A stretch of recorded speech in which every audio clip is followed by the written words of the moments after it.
येन विश्वमिदं दृष्टं स नास्तीति करोतु वै निर्वासनः किं कुरुते पश्यन्नपि न पश्यति।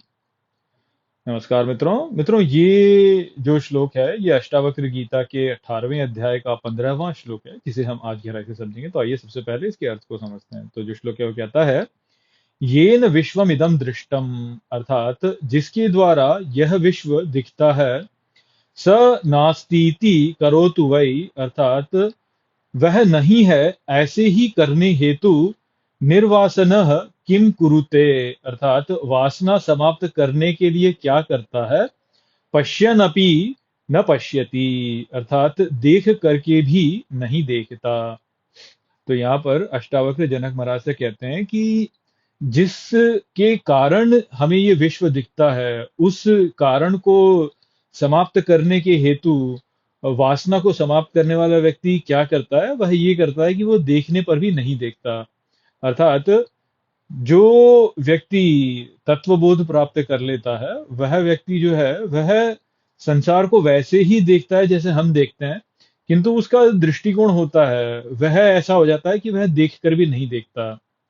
जैसे यदि आप कभी मृग तृष्णा को देखें तो आपको मृग तृष्णा दिखाई देती है, जो मिराज है उसका जल दिखाई देगा आपको मृग तृष्णा का। परंतु देख करके भी नहीं हम देखते ना, हम बोलते हैं कि अच्छा ये है नहीं, वास्तव में दिख तो रही है किंतु है नहीं।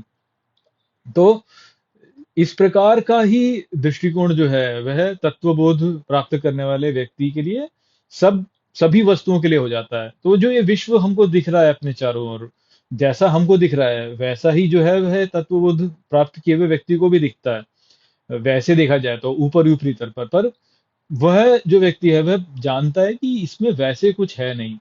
वह पीछे उसके कोई सार देखता नहीं है, उसको ये नहीं लगता कि इसका कुछ महत्व है।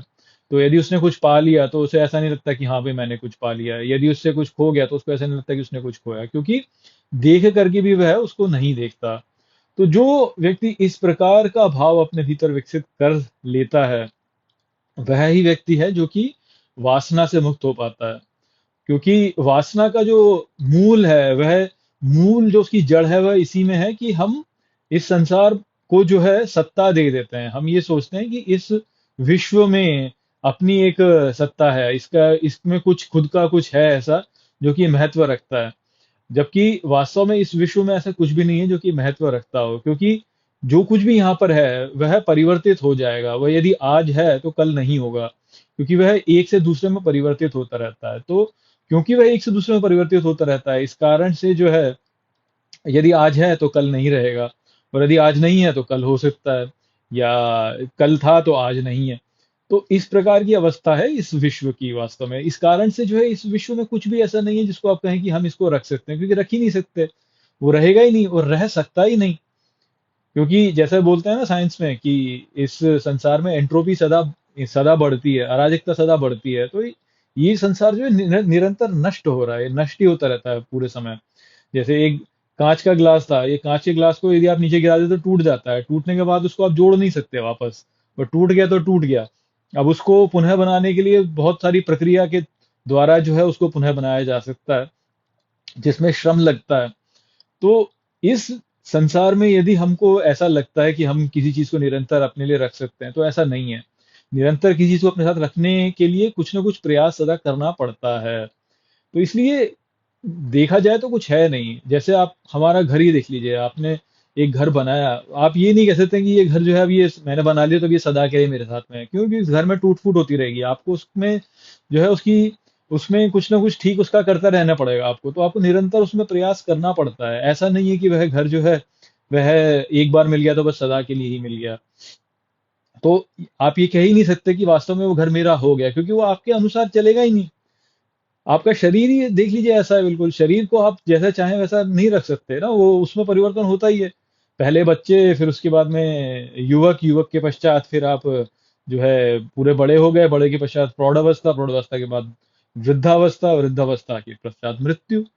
अब देख लीजिए शरीर में कहाँ होता है, कुछ भी आप ऐसे रख नहीं सकते। अब मेरे बाल ही देख लीजिए, पहले जब छोटा था तो थे, अब गिर गया, मैं कुछ कर थोड़ी सकता हूँ। अब गिर गया तो गिर गया।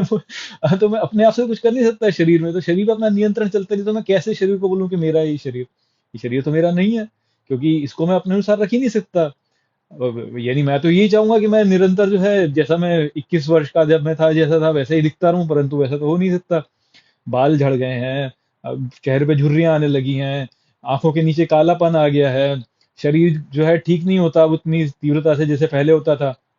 कहीं चोट लग जाए तो चोट लगने में अब तुरंत ठीक नहीं होता है जैसे पहले हुआ करता था। अब मैं अपनी इच्छा से थोड़ी चला सकता हूँ इसको जैसे ही चलता है। तो जब ये ऐसे मैं चला नहीं सकता तो इस शरीर को मैं अपना कह नहीं सकता हूँ, और अपना कह नहीं सकता हूँ तो ये थोड़ी बोलूंगा कि वह शरीर जो है वो निरंतर उसमें कुछ ऐसा है जो कि भाई रखने योग्य है। कुछ है ही नहीं रखने योग्य, क्योंकि नष्ट ही होगा अंततः।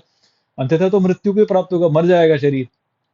तो इसमें क्या पा लिया? और कोई व्यक्ति बोले कि नहीं जी, हम तो जो है अपने हेयर ट्रांसप्लांट से बाल उगा लेंगे और जी प्लास्टिक सर्जरी से झुर्रियां हटा लेंगे। तो तो ऐसा तो नहीं है ना। वो हो आप कितने समय तक कर लोगे? नहीं कर सकते, उसको आप कर ही नहीं सकते हो वास्तव में। तो ये संसार तो सदा नष्ट ही हो रहा है, और क्योंकि संसार सदा नष्ट हो रहा है इसलिए इसमें कुछ ऐसा है नहीं जिसको महत्व दिया जाए। अंततः सब बिगड़ेगा, सब नष्ट हो जाएगा इसमें। तो इसलिए जगत में ऐसा कुछ भी नहीं है जो कि आप बोले कि वो वास्तव में है। वो वास्तव में नहीं है। उसके अस्तित्व को जो जो उसको अस्तित्व को जो सत्ता दी है वो हमने दी हुई है। इस शरीर में, ये जो शरीर है इसमें जब तक मैं हूं तब तक ये है। एक बार इस शरीर को मैंने त्याग दिया तो ये शरीर कुछ भी नहीं रहेगा, इसमें कुछ भी नहीं होगा, नष्ट हो जाएगा।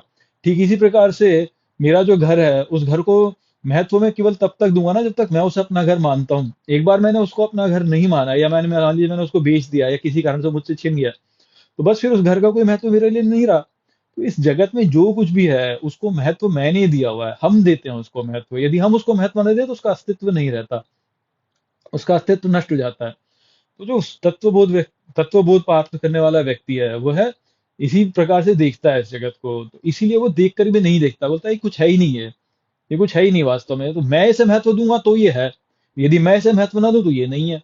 तो जब मैं महत्व ना दूं तो नहीं है, समाप्त हो गया वो। तो बस उसी प्रकार का उसका दृष्टिकोण हो जाता है। तो वो किसी भी वस्तु को महत्व नहीं देता, इस प्रकार से उसका अस्तित्व नष्ट हो जाता है। तो दिखती है भले ही उसे वस्तु, परंतु वो बोलता है कि है नहीं, क्योंकि मैं उसे महत्व नहीं दे रहा। अब कुछ पड़ा हुआ है यहाँ पे और आपने उसको महत्व नहीं दिया, तो वो वास्तव में है भी नहीं है ना, क्योंकि अंततः तो नष्ट ही हो जाएगा वो। तो फिर वास्तव में है ही नहीं वो। किसी ने बहुत बहुत बढ़िया एक गाड़ी ले ली मान लीजिए, और आप उसको महत्व ना दें तो उसकी गाड़ी अब है ही नहीं ना आपके लिए वास्तव में, क्योंकि यदि है भी अभी तो नष्ट हो जाएगी आगे चल के। तो इस प्रकार से सांसारिक वस्तुओं में, इस संसार में किसी भी वस्तु को जो है वो महत्व नहीं देता।